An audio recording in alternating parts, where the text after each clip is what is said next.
A very good evening and welcome to this edition of the Fourth Estate. Charles Mongu Shampagi, and tonight we will try to explore the race for the Speaker of Parliament. I know the week has been packed with a lot of activities, especially around Makerere University and yesterday's car wash to save Karo, which apparently has turned in 57 million shillings, plus the earlier money that had been collected, I think moving closer towards saving that young lady's life. But tonight we'll be discussing the race for speakership. There are two major races. One is for the position of Speaker between Jacob Oulanyah, who's the Omoro County Member of Parliament, and Deputy Speaker, together with challenging Rebecca Alitwala Kadaga, who's Member of Parliament for Kamuli District and has been Speaker, and also the third topmost official in the ruling National Resistance Movement. Some updates. The Central Executive Committee of the National Resistance Movement has been in a meeting, and a few hours or minutes ago we learned that they were discussing regulations for the selection of the Speaker. They'll discuss the contenders for the speakership position tomorrow, from what we're hearing, and they've been going through a process where they want the National Resistance Movement's Electoral Commission to select a name, pass it on to the Central Executive Committee. The Central Executive Committee would then select or recommend for Parliament to decide whether there will be room or not for the caucus of the NRM, which will then be having new members, including the newly elected MPs joining in. We'll have opportunity to discuss the speakership race before the actual vote happens. We do not yet know. We'll be giving some details of what we know and how the race is going, but one of the major issues is an interview that Jacob Oulanyah gave to the media, in which he says that Rebecca Kadaga failed to manage the house and caused the mess in that house. Rebecca Kadaga herself has been doing a blitz around the media, giving interviews to talk shows and the newspapers about this race. It's the first time you're having a very, very publicly and media contested speakership. Let me introduce the gentlemen in studio. We still have to suffer an imbalance where we don't have gender parity in this on the Fourth Estate, and we take note of the comments we receive as feedback from you, our viewers. Let me start with Honor Peter Ekomloit, Corporate Affairs Director of Nile Breweries, SAB Mela. Honor, very nice to have you. Good evening, Charles, and good evening, viewers. Ivan Okuda. Ivan Okuda is a journalist working with the Daily Monitor, but also a student at the Makerere University Law School. Thank you, Charles. Good evening, Uganda. And Nicholas Sengoba. Nicholas is a columnist with the Daily Monitor. He prefers that I introduce and stop only there. So I'll respect that. Good evening. Yes. Let me start with you, Nicholas, on this race between Rebecca Kadaga and Jacob Oulanyah for speakership. Now, I did speak earlier today with the former leader of opposition in Parliament, Professor Gengalatiga, and he said, ideally, the position of Speaker shouldn't be one that is contested in the way it is contested, because the electorate is pretty much defined on the members of Parliament across the divide. It's not a one-party affair, and the person who holds that position should be as neutral as possible. Now, when it spills out and there is Kadaga has been in the media trying to defend her record, trying to explain herself. Oulanyah has been in the media. He set up a committee the other day to solicit votes, support for him, led by Godfrey Chiwanda. What do you make of it? Well, thank you, Charles. For me, when you look at the way things are managed in this country, you would ideally think that holding any political office, especially when it comes to Parliament representing people, it's about having an impact on the way policy is formulated, issues to do with service delivery. But we have noticed, as the years go by, that for especially Parliament, many of the people who join politics, the pecuniary interest, the financial side of things that comes with high office is paramount, you know. As a speaker, you wield a lot of power when it comes to many of the goings on, especially financial. in this country. And many people are looking at that. I saw the other day there was a report about the package for the Speaker and Deputy Speaker at the end of this Parliament. Man, there were really huge packs, you know. I don't know how many cars, how much, you know, which benefits. So that's one of the things. That's one of the things. When the privileges are quite heavy. When you look at the record of the 9th Parliament, Yes. in which both Rebecca Kadaga and Jacob Oulanyah have served a full term, Yeah. because this is Rebecca's first term, it is also Oulanyah's first term as Speaker and Deputy Speaker. Yeah. If you look at the record of the 9th Parliament, does this contest between the two of them make sense? Well, it does, especially if I speak looking from the side of Jacob Oulanyah. You see, one of the things that happened along the way, the discussions about power and the power play in this country, there are many people who kept on suggesting that Rebecca Kadaga, I think you have a look in, you know, those sort of things. Secondly, you know, the NRM members of Parliament have a caucus, and Oulanyah was attending that caucus. Rebecca Kadaga said, well, as Speaker, I would not attend. So I can imagine Jacob Oulanyah has a feeling that in NRM he could easily upstage Honorable Kadaga, because he feels that the way many people praised her, then told her that she has a potential, you know, of replacing the president, praised her for being independent-minded and things like that. And yet, you know, the caucus is usually convened by the president to, like we would say, sell his own argument, sell his own wishes and influence in Parliament. So, I'm sure Oulanyah would feel that if Kadaga has marketed herself or has been seen as an independent-minded person, she would stand in the bad books of the president, and this is an opportunity for him. And those are some of the arguments, I think, that have been raised by those who support his candidature, and especially the things that haven't come out. You don't know who exactly to attribute a statement or a claim to, but you hear that the president and Kadaga are not in very good books, so he presented himself as the favored candidate. But let me turn to Honour Peter Komoleit, who's been a member of Parliament before and therefore witnessed the contestation. This is what I've picked up. I left prematurely. Maybe I would now be a contender for Speaker. Would you have a chance? No, you would you have a chance, given the way things are going? Well, I think I would have a chance, because I'm with the right politics. I would be with the right politics. But I think just to add to Nicholas's point, and maybe what Professor Genga told you, that ideally the Speaker was supposed to be the wise man or the wise woman, sober head, to really look at both sides and then have the best interests prevail. But there's no doubt that the speakership has also gotten heavily politicized. Okay, I know it's already a political position by the fact that the Parliament is political, but I mean, it has been made partisan, you know? And I see there's three big interests at play here. First of all, there are the interests of the individual once become the Speaker, the parks and whatever goes with it, and then there are the interests of the NRM as the majority party in the House. It definitely and rightly wants to have someone who will make life easier for it, and then there are the interests of people who want to be favored by the Speaker. There has been a lot of debate about who goes to travel abroad, and there has been a lot of bickering among MPs.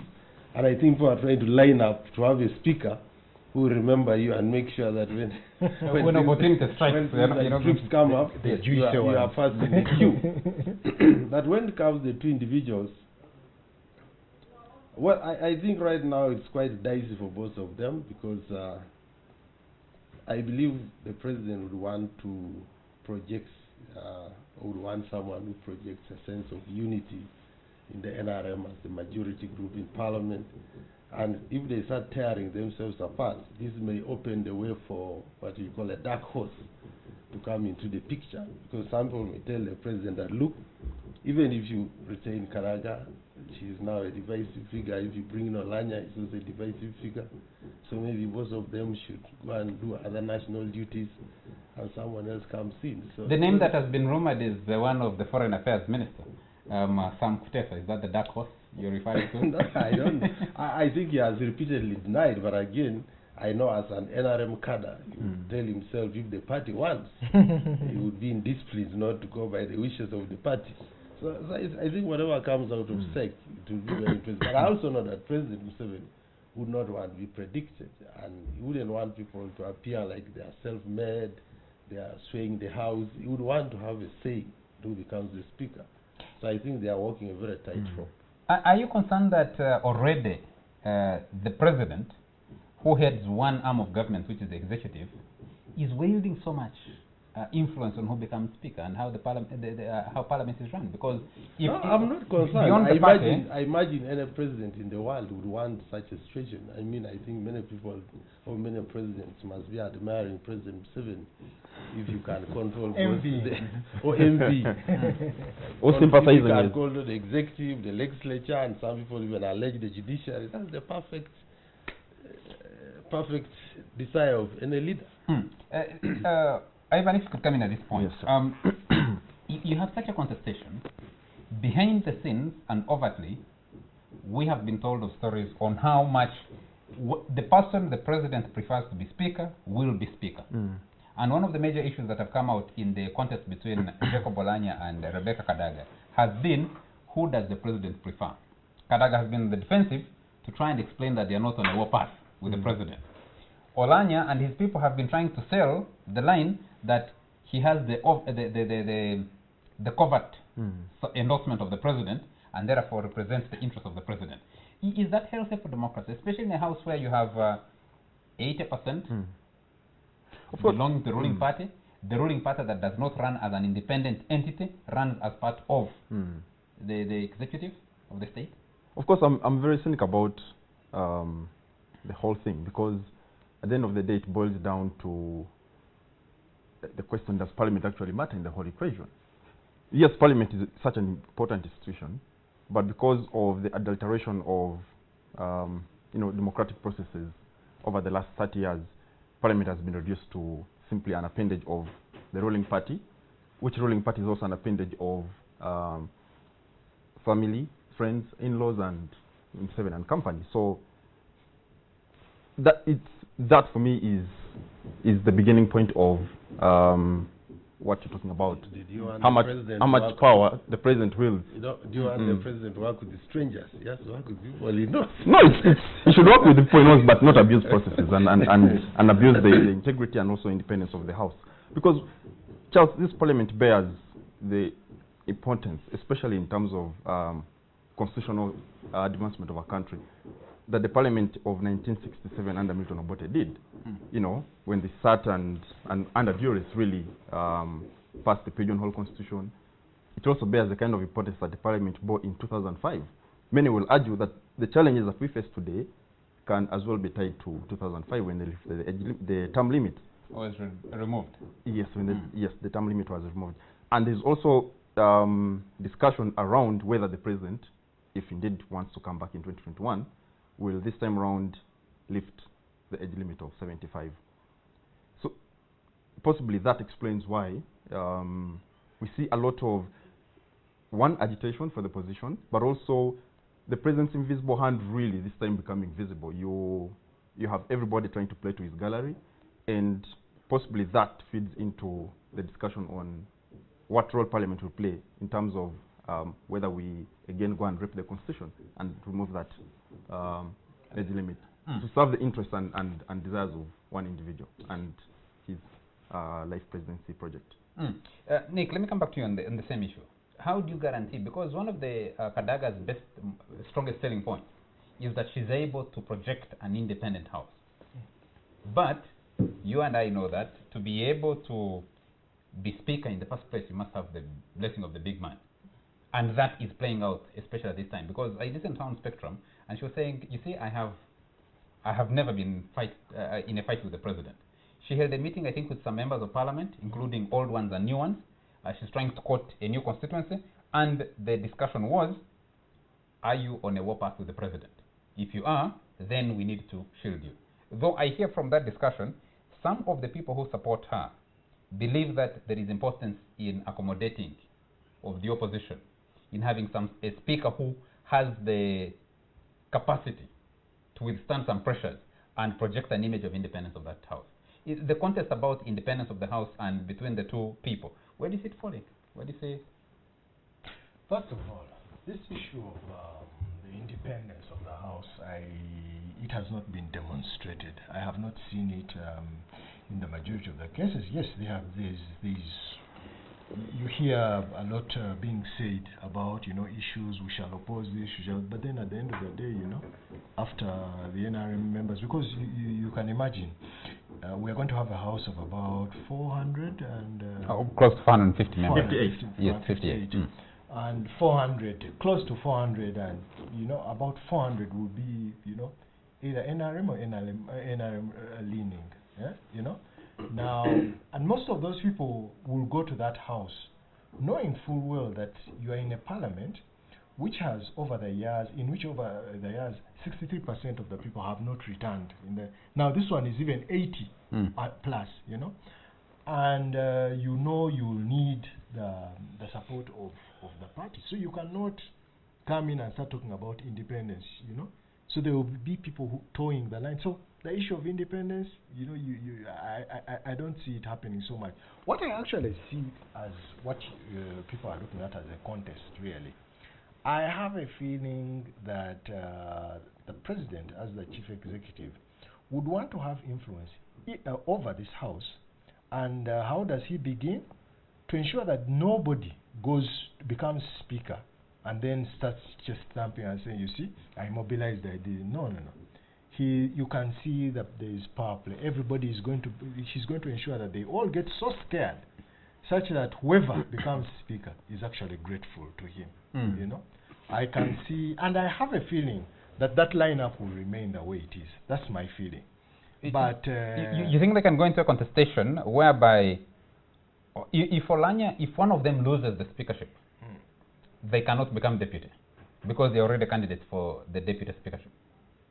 No, but you see, I'm and what happens to the other person who loses out? I have failed to see. I try to imagine and envisage a situation where one of them loses, and I have a feeling as we go towards the election or for those positions, the big man might come in and prevail, and then things fall in place.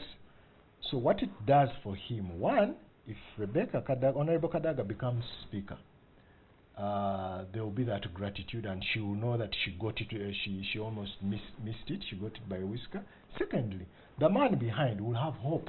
And President Museveni's processes are always about giving people hope, whether it's false or not. Someone keeps imagining that I have an opportunity up front if I behave well, and then so that one will put pressure on Rebecca Litwala Kadaga, because she knows very well that there is somebody lined up.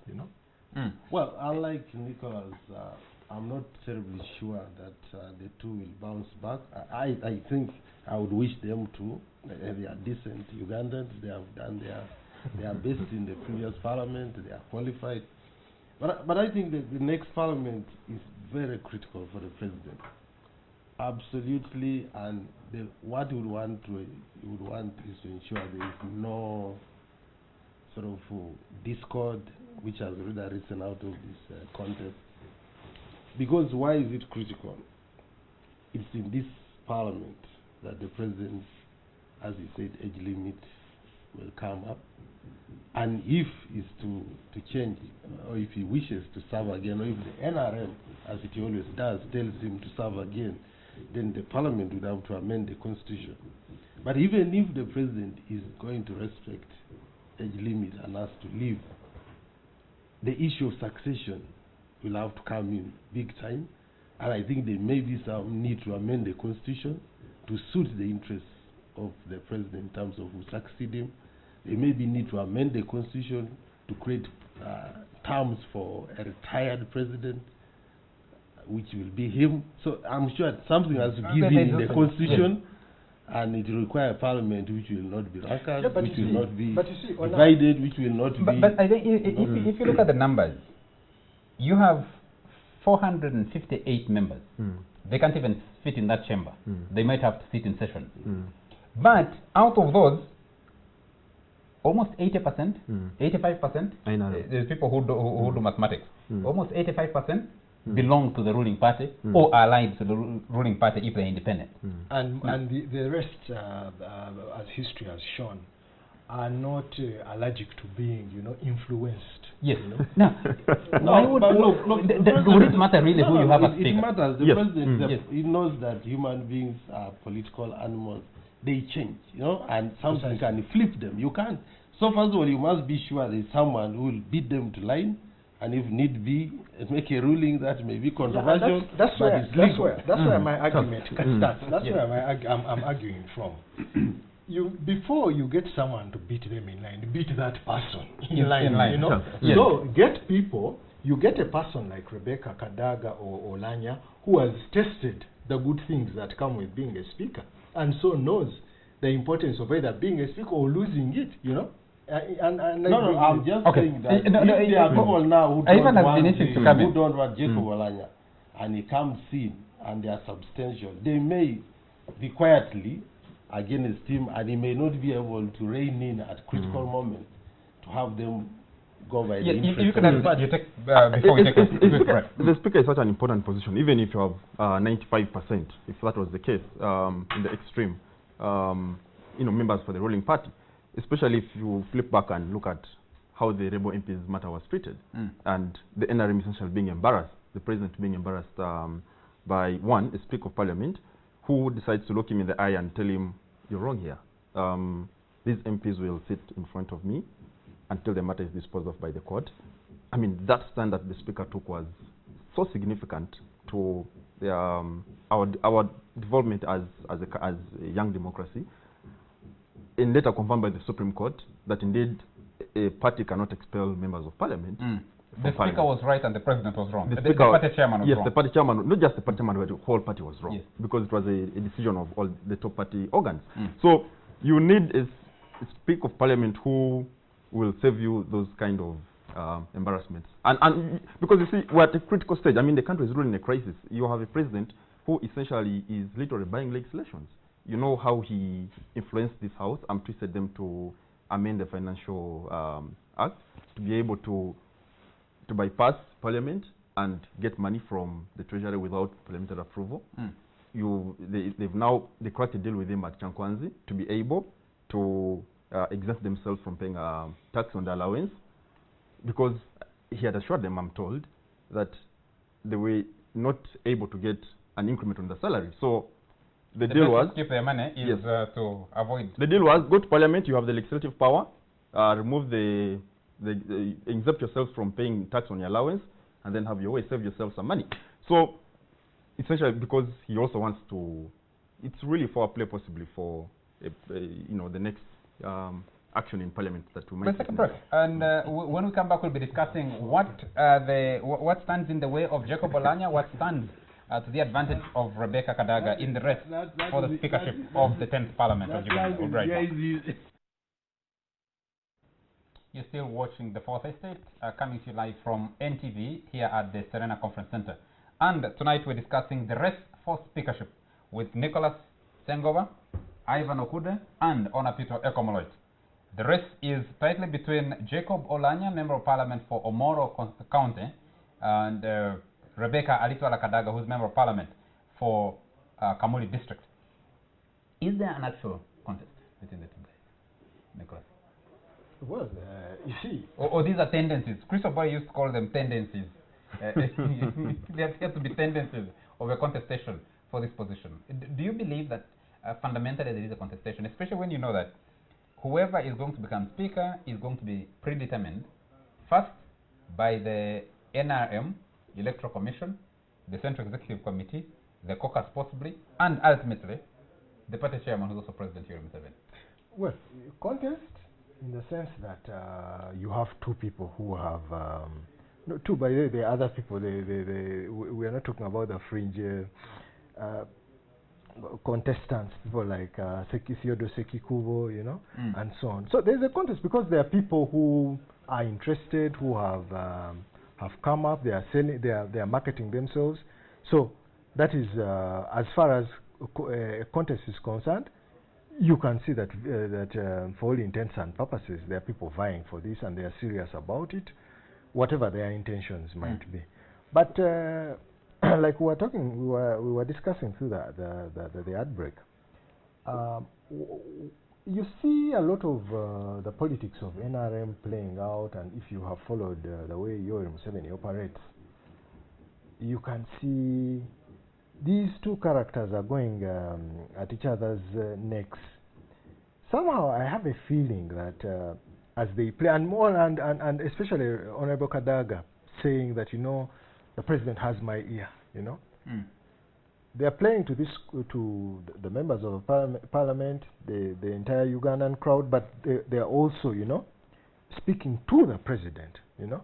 And that's where I see a real danger for whoever is going to become speaker. I remember 10 years ago, before Honorable Kadaga became 5 years ago, before she became the speaker, we were at KFM. And I said that whoever is going to become a speaker should be the sort of person who's willing to sell themselves very cheaply, you know, especially to the president. The president must, you know. So whatever contest you are talking about, where is the president in this issue? So where is the president in this issue? Quietly, he has not yet made himself, he has pronounced himself. But you can say, I believe his wish is that whoever comes there, becomes the speaker, is somebody who will always be grateful to him. And if you get that sort of speaker who is grateful, he will have smooth sailing throughout. You're talking about age limit and all these other things, succession, and so on and so forth. Yeah, but whatever, there's an impression that people try to give that that Parliament is such a huge hurdle for the desires of His Excellency the President. I don't think so. With these numbers that you see, and that's exactly the question I was putting, because if Parliament is not a hurdle, yes, and it shouldn't be, yes, given its composition, given its character, over the years, over the last so many parliaments, why does this contest become such an important thing? Yeah, because for the President as a politician and also as a soldier, the way he approaches politics, it is easy, and he has always told you, we would rather agree with somebody than fight somebody. It comes off cheaper, you know.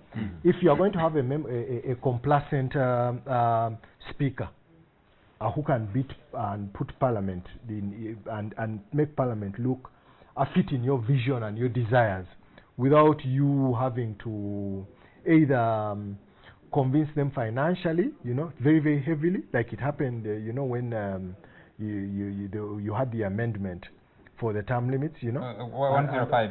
Yeah, and then, you know, a parliament who ensures that you don't have the embarrassment of the rebel MPs, those sort of things. And mark you, the president is not very young anymore. He's aging. And I don't think he will become more accommodative and more patient, you know, as time goes on. So he needs smooth sailing. So that is really why you have that focus, that interest there, and why it is very important that there is somebody who's compliant, who's agreeable, especially to him. But because whatever independence you have talked about all these years, this is tell me, how many bills has the NRM sponsored in Parliament, or issues that have been, you know, kicked around and, you know, put aside? There are not very many, you know? Ivan, I need to come in here, because if you look at the records, shall we go to the scrutiny of the records of bills passed under the watch of the Speaker and the Deputy Speaker? Both of these guys have been running. Kadaga was Deputy Speaker to Edward Sekandi. Jacob has been deputy to Kadaga. So Kadaga, I'm told one of her selling points is both the late Wapakavlo and Sekandi served 2 terms. She has only served 1. So she still has an opportunity to serve a second term. was it Wapakablo or Francis Ayume who served for a short time. Then you have the other thing that is people are looking at her record. The most controversial issues, she's ducked them smartly. Like any politician would do. Yes, and Oulanyah has had to. But Oulanyah looks at that as his delivery to the NRM as a party. Because I remember when he was contesting for, yes, he was contesting for deputy chairman, I think party vice chairman for Northern Uganda, within the NRM caucus in 2010. He said he delivered on the third term. He was the chairman of the Legal and Parliamentary Affairs Committee, so he delivered on the third term, and that was his biggest selling point. So where does this put the records of the two contestants? You sympathize with any man who just stamps for throwing the country in such a pit, as they did in 2005. But of course, also the selling point Kadaga has been throwing around is, I delivered Busoga, I delivered the East, and the East deserves a bite of the cake, the national cake at that, and of course using that to hit at Oulanyah, to the fact that the president lost in Acholi, and in his own constituency the president was beaten, and in his own election is now in contestation in court. But of course, I think Kadaga comes with more, if you ask me really, with higher selling points. First, in terms of track record, even for the NRM, Nick is the business person here. If you're running a company, you want to nurture growth from, if somebody can rise from a salesperson to say CEO, and that creates an impression even for the lower cadre staff. So that there's an opportunity to grow within. Yes, to grow within the party, because there are genuine sentiments within the NRM that, you know, the MPs in that house that fought in the Bush War in 81, 85, 86, and genuinely feel they've been sidelined. And here comes, again, what Kadaga has been using against Oulanyah. Here comes somebody from the UPC, and all of a sudden wants to be the next kingmaker in the party. Where does that leave the aspect of not just molding, but also rewarding historical contribution to the party? But of course, for Oulanyah, I don't know what you might have as his selling point, really. Possibly eloquence and good English. He's had more controversial dealings with the speaker.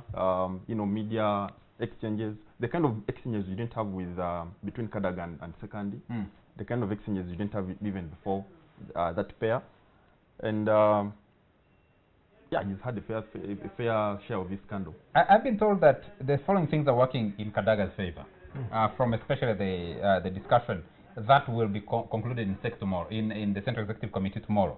One is the question, the point you raised, of the performance for NRM as a party and for the president in the February election.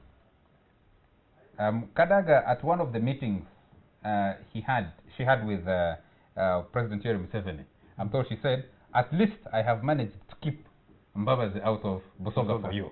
And that was a major thing as a selling point. And she actually did go ahead and deliver, because in Busoga sub-region, the NRM was able to win. And then in Acholi sub-region, I'm told the analysts are saying the worst performance of the NRM as a party was in Northern Uganda, and particularly in the Acholi sub-region. And Oulanyah has that issue to deal with. The other thing is, Oulanyah's seat itself is still contested. So the party is weighing, should we risk someone who might be thrown out by the court process? He was announced winner without results. Yes, announced winner without results. And that is playing against him significantly. The other question, of course, is Kadaga has the gender on her side. You need to create the balance. If you have the president, the vice president, and she's the third most powerful person in the country, and as a woman, that is playing in her favor. And the last thing is the regional balance. The president from the west, the deputy, the vice president from central. He has already been appointed. This is the consideration. It's unlikely that the vice presidency is going to move out of the central region, the way things are, and those are playing in her to her advantage. Even the gender aspect. Yes. The president is a man, the vice president is a man, the chief justice is a man. Yes. So it only makes sense to have a woman as. So those are playing in her to her advantage, unless if, of course, like Ona would argue, if the president wants to play his cards and keep everybody guessing, lift Kadaga and appoint her something else. Possibly vice president. Yeah, Yes. Or maybe even prime minister or something. Those arguments certainly seem to fit well to allow her to keep the job, and maybe even to favor Oulanyah either to be deputy or to keep the job. But remember that within those regions, the east and north, the two are not the undisputed. Let's say for Kadaga, she's not the undisputed leader of Busoga That's the sub-region, crisis she has. Mm. She has quite been crying, I think, in some quarters or in some of the media reports that there are people who Fighting from within Busoga who are fighting her. Then they don't even So have in-laws there. it depends now how much those people have an influence on the president. They might tell her that, and they might tell him that she's not the one who actually delivered Busoga. And if he has evidence to agree with them, then well, you have the party secretary general coming from Busoga, That's what I'm saying. and these are opportunities to showcase and say, I delivered. yeah, so it may be the Yes. Secretary General to say she's the one who delivered and not the Speaker. And as you have already said, Oulanyah may be disputed with him actually, that he did not help the President. And so there are a lot of factors. And for me, the main one, the President, this idea of arguing that you delivered a region for him is not exactly the kind of politics that may help you. Because he says it's not about individuals, it's about what has to be done. So you can't come parading that you are the one single-handedly who delivered it for him. That means you are sort of holding him at ransom. And I don't think many politicians want to be held at ransom. They want you to be sort of grateful. Now, Ola, if I could just stay with you a little bit. At this stage, the NRM and President Museveni luckily have managed to shove aside all the talk, the contestation that followed immediately after elections and continued through the period of March. The return of Aine, the breakdown of the cancer machine, there have been lots of developments that have tended to shift the discussion from elections, and now they have some room to think about how to formulate government. And it's the time of intense lobbying. Who becomes minister, who doesn't become minister. I'm told there's some place somewhere in Mutund where people are trekking to pay respect and secure their spaces on their spaces. Do you think this provides fertile ground to fit in this contestation? Oh, yeah. You have the swearing in on 12th for the president. You have the swearing in of parliament, I think between 16th and 18th. That's when the swearing in of parliament will be had. In between, you're supposed to have the NRM caucus meet and then go into the election of speaker, because the speaker must be there immediately after parliament has been sworn in. So maybe about 19th, they must have a speaker. Or are they go? Yes, after swearing in and they take office, then they elect a speaker. What do you see the politics playing out like? Well, I think we have seen it. I don't think a lot will change. I know the president, of course, used this a bit of horse trading. I mean, if there are cabinet slots and if they want you to abandon the speakership race, there will be a cabinet offer. And people who are, I don't think many people would take chances. So you are most likely, I've heard people saying, I'm told Kadaga refused to become vice president. I certainly don't believe those kind of stories. I'm sure she would take what the president offers because she knows he wouldn't want to be blackmailed by anybody. Is there a possibility that he could make offers could be made or could be announced?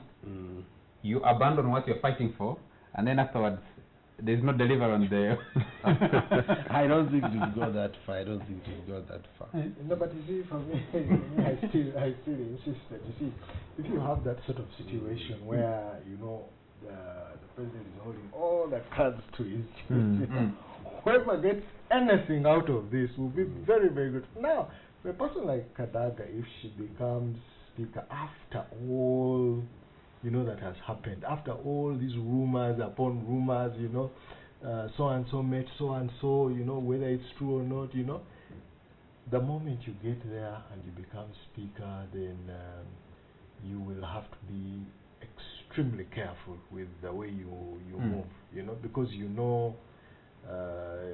During the elections, they talked about a certain animal. You know, you don't, you know, touch. You know, the wrong part for yes, that the wrong animal. part. So you're going to have that sort of. I have a feeling that the president would want to raise the stakes so high, so whoever becomes then will know that Their place.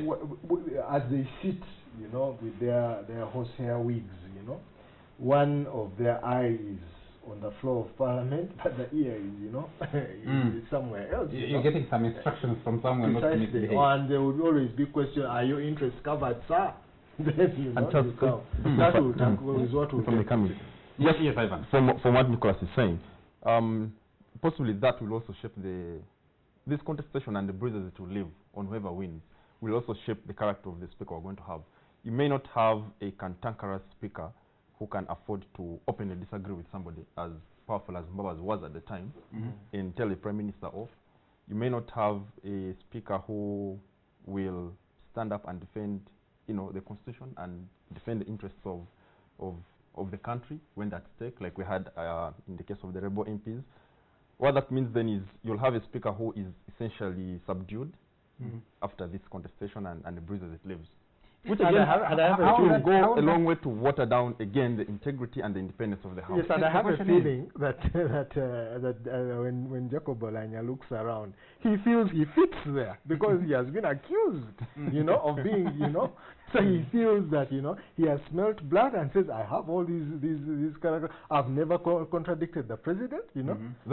Whenever I've sat, everything I've done. And he can pledge never contradict the president. Before I came for the show, I had a few phone calls with a few MPs, and I'll tell him, you see, why the conversation within the NRM circles now is that, you see, when we went to Chankwanza and we asked for, and the president told us we shall not have a salary increase, and the only option remaining was to amend the constitution, I mean the Income Tax Act, and to be able to safeguard our allowances from taxation. You know, if you have a speaker who will dance to the tunes of the president all the time, in this case, you know, they think Oulanyah will be that person, then we shall be in trouble. Because if the president continues with this kind of, you know, hard positions, then we shall be in trouble. So they also, the NRM members also want somebody who can once in a while, you know, challenge the president. Try to seize the low pad. Isn't that the only way where you extract your rents? Because if you're always playing ball, then you have a problem when you need some. No, the problem. With the kind of crowd you have in Parliament now, you've got my argument. I wouldn't even rule out a speaker being you're a lawyer being impeached. Yes. I'm sure if the speaker became unmanageable, I mean, there may be some people who say. No, but also talking about crowds. Talking about crowds. It is very risky, you know, when you have those the multitudes, 450, and in this game, especially when you look at the amendment of the Income Tax Act. It is very difficult now to talk about this is an opposition MP. That you are just looking at MPs. So the president has 458 people at his disposal. It is very risky for you to stand, you know, out in that crowd and think that you can. How does this? We're supposed to take a quick break, but how does this fit into the broader national politics of the next 5 years? Can we discuss that after a short commercial break? We'll be right back. Welcome back to this last segment of the Fourth Estate. We're discussing the speakership race between Jacob Oulanyah and Rebecca Alitwala Kadaga. Where will it fall? But the bigger question, gentlemen, is how does this fit into the broader national politics? Let me start with you, Ona. This morning, there was supposed to be a meeting between councillors within Kampala Capital City Authority with the president. But like many things happened, they were being organized informally. So the majority party, the FDC, the councillors decided to refuse to attend that meeting, and they instead went for a meeting at their party headquarters. I think when the president called the media to Rachtura immediately afterwards declared the winner, he made it clear that it's his agenda to destroy the opposition politically. So I think the parliament is going to be one of the centers of that destruction. So basically, he will want the speaker to help him to get a total grip of the members of parliament, and then make sure that parliament also helps to drive the NRM agenda across the country to implement what he considers the NRM priorities and allow it to win 2021 with a landslide. Yeah. Is that possible given the voting patterns in the February elections? It is very possible because Parliament is the place. You see now, especially if you look at the petition in court, one of the sticking issues is having electoral reforms. You know, the position of the composition of the electoral commission, financing during elections, the role of the army and the police, you know, and all these other things, you know, the independence of that commission, and it is Parliament that has to, you know, to help in developing and nurturing and, you know, having that process on board. So, but if as Oulanyah has said, that the agenda, one of the agenda of the president, and he has been very clear about this, is to ensure that they are totally wiped out, you know. So Parliament will play a very crucial role there. What happens on the outside? Because the Parliament also has to play in accordance with the general environment outside of Parliament.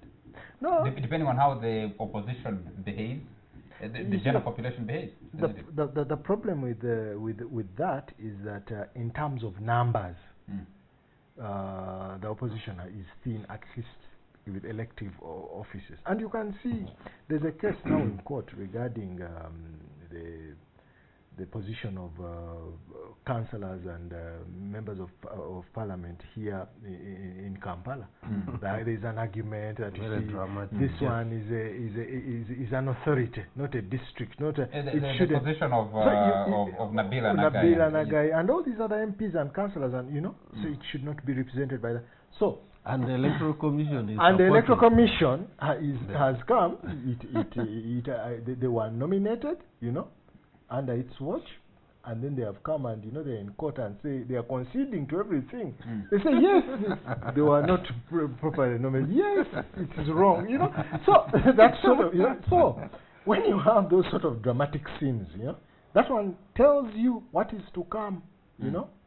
And you know, it's also very informative. It's quite interesting. There before one of the judges, you know. I will not go there. But anyway, I was listening. No. I was waiting to see where you end up. No. I'll not go there. You know, let that matter be in court. It's before court. I've just remembered. But then, what I'm saying is that for me is one of the issues that you should look at. And it should inform your discussions on, you know, the impact of that Parliament and how it fits into the general politics. Into the general politics, because there's also another important aspect you have to look at when you're looking at that Parliament. Many of those people there are aware that, you know, 83% of the people who were in the previous one are not here, and. You know, with our policies and the way the economy runs, you know, in this particular election, whoever went in this way had to invest a lot of money. So you don't want to lose your deposit. You want to be there, you know, 1, 2, 3, 4 times, possibly to recover your deposit. So you're going to have very many people being extremely careful. The way by being extremely careful, means that you are subservient, you are in line with the vision of the president, and, you know, you toe the line. Ivan, hold it a moment. We have some callers online, so the number is already on your screen if you need to call us and make a contribution. Hello? Yes, hello. Yes, your name and where you're calling from? This is Stephen calling from Valley. Yes, sir. I would like to know whether that is my OB Nicholas College Mwiri. No.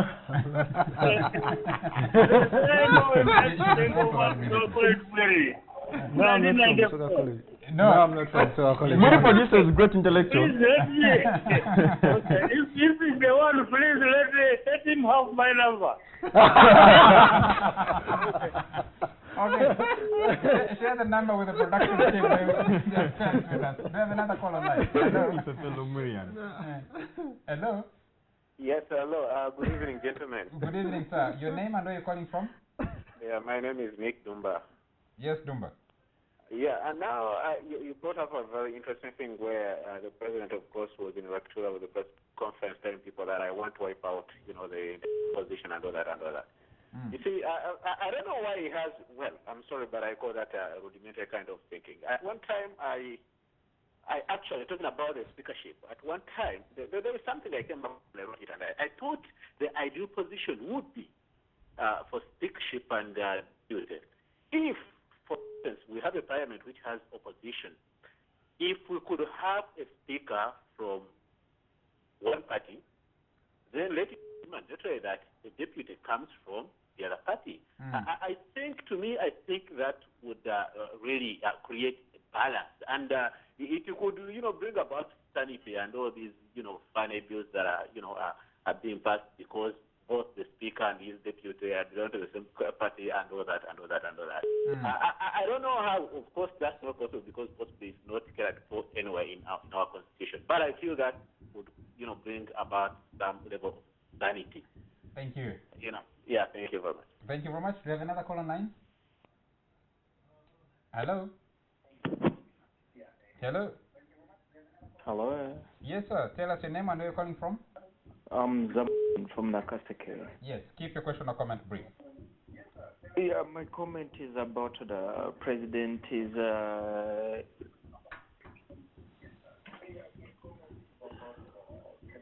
We are losing you. wiping out the opposition. I mean, that is driving to the extreme.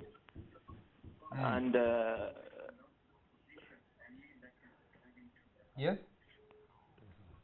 I think we lost him. People are sensitive about this, and from some members of parliament I've spoken to, they say that they want to project parliament, even when they are majority NRM.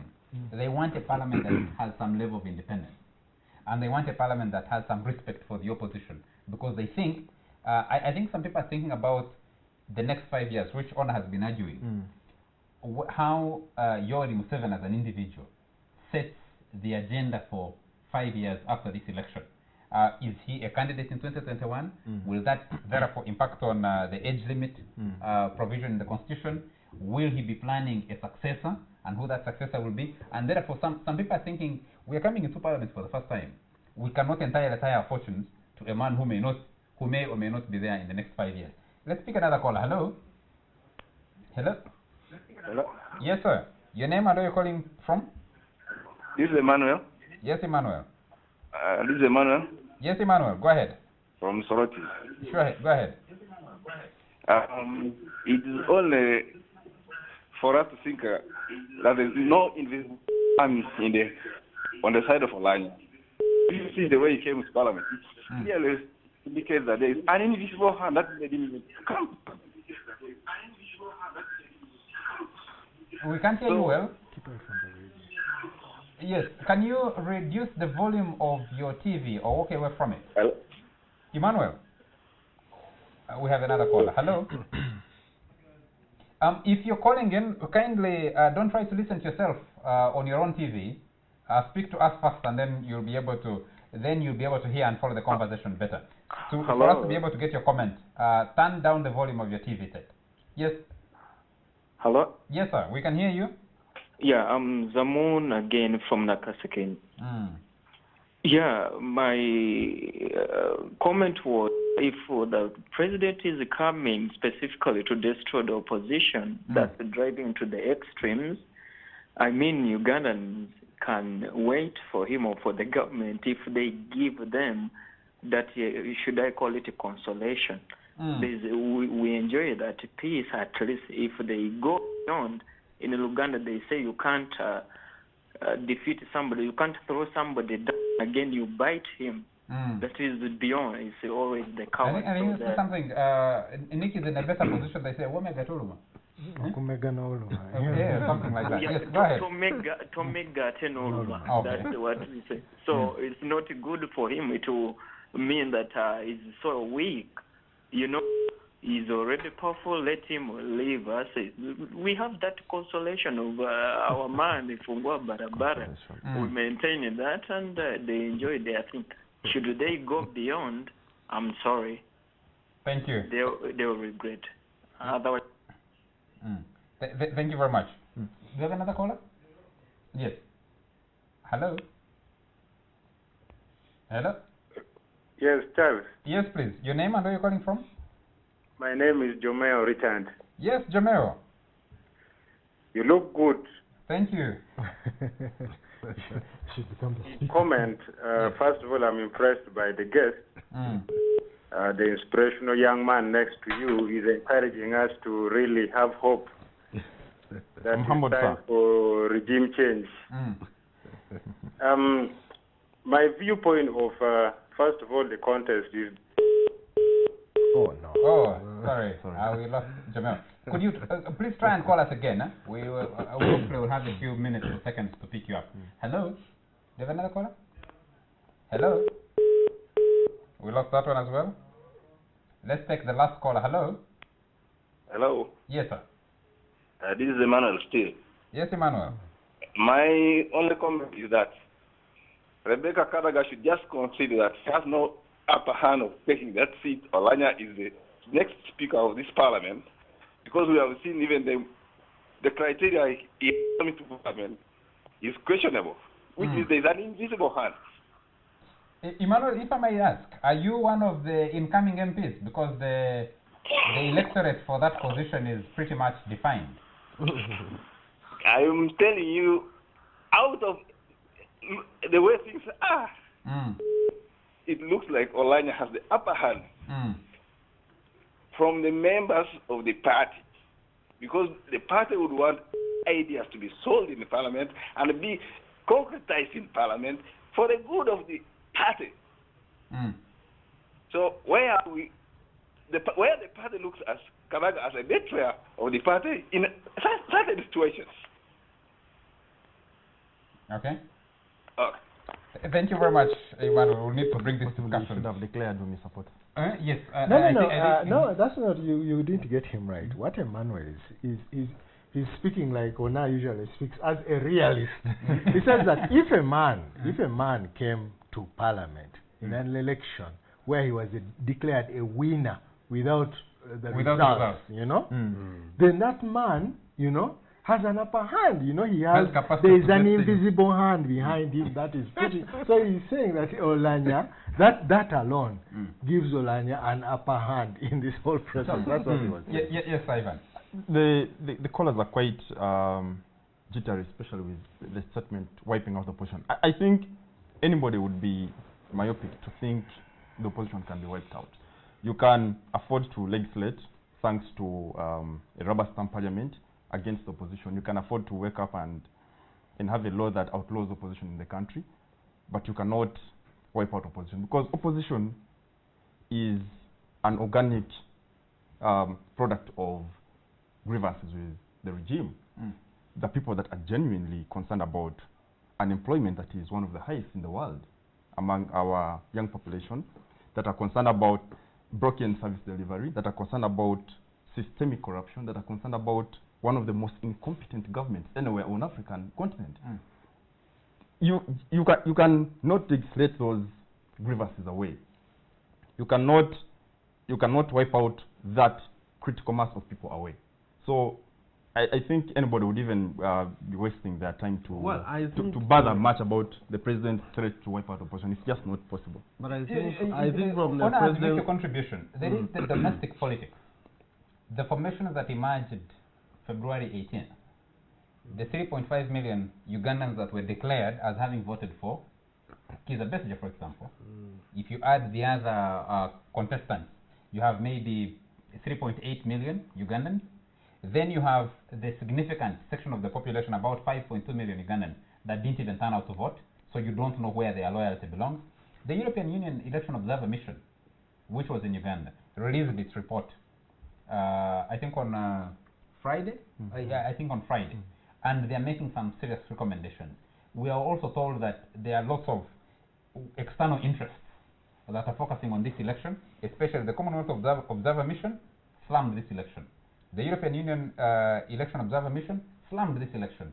Some local observer groups slammed this election. And all those factors are going to play into how the next parliament works and ultimately the next government works. Well, I think on the foreign and foreign observers, foreign interests, the president's statement was pretty clear. They have no more authority to teach us anything on democracy. That's his position. But when he talks of wiping out the opposition, I think he views it from the perspective of that the opposition exists because people have been told lies, and government has done so much. So I think in the next 5 years, it will be about clarifying how much government has done. I hope also about doing more, because I think the president believes that once Ugandans know how much he has done for the country, then the opposition has no room to argue its case. Yeah, that's what I think his perspective is. The views of the president, especially on the foreign concerns about his government and the way he won the election, is that something you can just dismiss by saying, let them take care of their own issues? I saw there's been a lot of government spokespeople, I mean regime PR people, retweeting and Facebooking and sharing of the mess. I think the Yes. president has studied very well the commitment of the Western world to democracy in Africa, and they really flip-flop a lot. They accommodate all kinds of variants of democracy in Africa, where there is like dictatorships which have existed in so many places, like Egypt for many years. They tolerate it. No, Theodore Obiang Nguema is like so basically, the West believes in who is in control in an African country. Is he able to keep order? If he's able to, they will rationalize how to tolerate that government. Yeah, Theodore Obiang Nguema, he came to power in 1979. He's likely to win the election that took place today. He's in the running. I think Mr. Museveni knows only too well, you know, just what the West stands for. They stand not for nothing but double standards and, you know, interest first. So if he knows that at the level of interests, they're at par, whether it is regional security or economic interests, then he can afford to issue the kind of statements he issues, well aware that whatever they're saying is simply playing to the gallery, because they also have audiences back home which need to have the impression that our government is actually standing up to African dictators in court. But as we summarize, I think for me, you really have to mourn for this country, because we've spent almost an hour discussing Parliament and the Speaker of Parliament and whatnot. But all that conversation converges at the point of Mr. Museveni as an individual. If there is evidence, if any other evidence was needed to affirm the view that this country is under the captivity of an individual, a system called Musevenism, that evidence is what we see playing out. And it is, I think, a very important point for the country to reflect on just how far this system can go. And yes, let me just say this, that from just picking it from where Ivan has left it, that when we come here and sit and start saying, you see the 5.2 who did not turn up, the what, with these sort of elections that are being critiqued by those so-called Western world and what, you can actually not tell who voted, who did not vote, who voted for who and all that. So that informs President Museveni about his strength and weakness. In this environment where you cannot be very sure, you know, about if you say deliver the cancer machine, how many people would vote for you and so on and so forth, you tend to develop other mechanisms to get the vote. Of ensuring, not to get the vote, but of ensuring that you are there in 2016 and you're there in 2021 and beyond, you know, whether you are there or it's a branch or a clone, you know. So he knows. So this, you should not labor the point so much that, you know, 6% now, if you do this, another 2% will move. So no, he knows. That's why, you know, he's dismissive of all those. He knows, first of all, the people he's dealing with are very fickle. They are the very people, the Muslim Brotherhood won an election very clearly in Libya, you know, in Egypt. But they supported, you know, they ensured that they overturned that one. Were there reports contrary to that? No. Now they come here to teach him, and I think he's very right to say that. So he knows very well the people he's dealing with, and he knows the people here who voted and who did not vote for him. And he knows, and he has built a mechanism, and he has the capacity, you know, to ensure that he stays this time, And if he tries next time, he has a good chance. He has a good chance. And the mechanism to ensure that Parliament picks the speaker he wants. Yeah, and in case Parliament does not pick the speaker he wants, he will not he even can have a have chance other to mechanisms of influencing that Parliament. You know? Or he could So do what? Does that make him Superman? No, I don't think it doesn't make him Superman, but certainly it makes him his opponents don't want to hear it. What makes him a successful leader?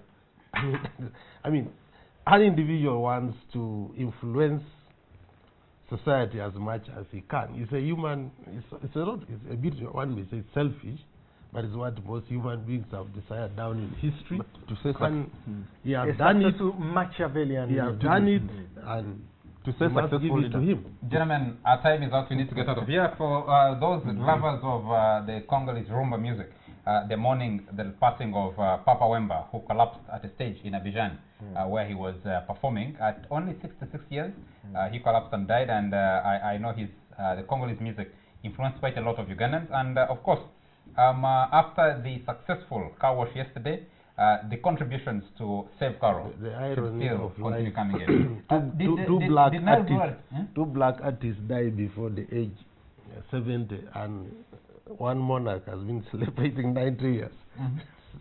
No, one monarch celebrating 90 years. We were here in studio the other day when Robert Mugabe was celebrating 92. Yes, 92. And you have Theodore Obiang, Africa's longest serving president, going through an election and appearing very strong. Being in the power also helps you to live longer, so it's not a bad idea. Prince also died the other day. Prince, the American musician. And those of us in the literature world are celebrating 400 years since the death of William Shakespeare. The greatest gift the world has had in the writing world. Okay, our time is out. We need to get out of here. Thank you very much, gentlemen. Did the Nigerians go to the car wash? Yes. Individuals went? Individuals went. Okay. Our time is out, and we keep praying and hoping that the resources will be found for someone with the bread in their belly. You know?